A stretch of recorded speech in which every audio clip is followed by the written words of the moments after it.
kami akan memaparkan materi mengenai gizi kerja. Daripada penasaran, langsung aja yuk simak videonya. Pengertian gizi kerja.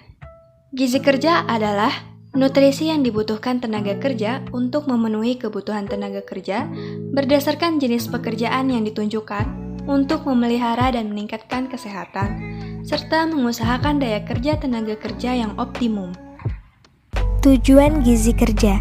Asupan kalori gizi kerja adalah pemberian gizi yang diterapkan kepada pekerja dengan tujuan untuk meningkatkan derajat kesehatan, efisiensi, dan produktivitas kerja yang setinggi-tingginya, sehingga dapat tercapainya manfaat yang diharapkan dari pemenuhan gizi kerja, yaitu untuk mempertahankan dan meningkatkan ketahanan tubuh dan juga kalori terhadap tuntutan tugas pekerja. Landasan hukum gizi kerja. Landasan hukum yang pertama yaitu Undang-Undang Nomor 1 Tahun 1951 dan Undang-Undang Nomor 12 Tahun 1948 tentang kondisi fisik tenaga kerja setelah bekerja terus-menerus selama 4 jam harus diberikan istirahat. Kemudian yang kedua yaitu Undang-Undang Nomor 1 Tahun 1970 tentang keselamatan kerja. Kemudian Permenakertrans Nomor PER strip 13-MEN-X-2011 nilai ambang batas NAB iklim kerja indeks suhu basah dan bola ISBB tentang pekerja dengan pengaturan waktu kerja setiap jam 50-75% dengan beban kerja ringan diperkenankan bekerja pada lingkungan ISBB 30,6 Celcius. Kemudian Undang-Undang Nomor 13 Tahun 2013 tentang ketenagakerjaan, diantaranya adalah hak atas kesehatan pada dirinya. Kemudian Undang-Undang Nomor 13 Tahun 2003 Pasal 86 tentang ketenagakerjaan atau tenaga kerja berhak mendapatkan perlindungan atas keselamatan dan kesejahteraan kerja, pemeliharaan moral kerja dan kesusilaan serta perlakuan yang sesuai dengan harkat dan martabat manusia serta nilai-nilai agama. Ruang lingkup gizi kerja. Ruang lingkup gizi kerja meliputi seluruh rangkaian pengelolaan makan bagi tenaga kerja yang dimulai dari perencanaan menu hingga penyajiannya dengan memperhatikan kecukupan kalori dan zat gizi, pemilihan jenis dan bahan makanan, sanitasi tempat pengolahan dan tempat penyajian, waktu dan teknis penyajian bagi tenaga kerja. Sasaran gizi kerja.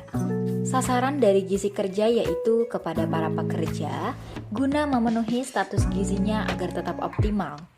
Karena pada dasarnya para pekerja memiliki hak yang sama dengan masyarakat umum, yaitu hak untuk hidup sehat.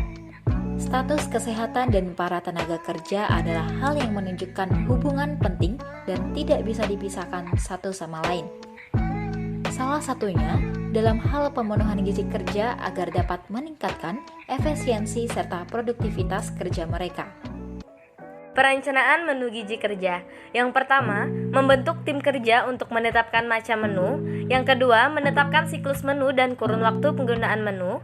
Yang ketiga, menetapkan pola menu, menentukan besar porsi, mengumpulkan macam hidangan untuk pagi, siang, dan malam pada satu putaran menu termasuk jenis makanan selingan.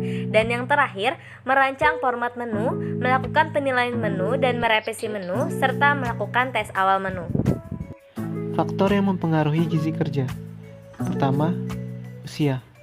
Semakin bertambah usia, maka angka kebutuhan energi dan kalori akan berkurang. Kedua, jenis kelamin. Laki-laki umumnya lebih membutuhkan banyak zat gizi daripada perempuan.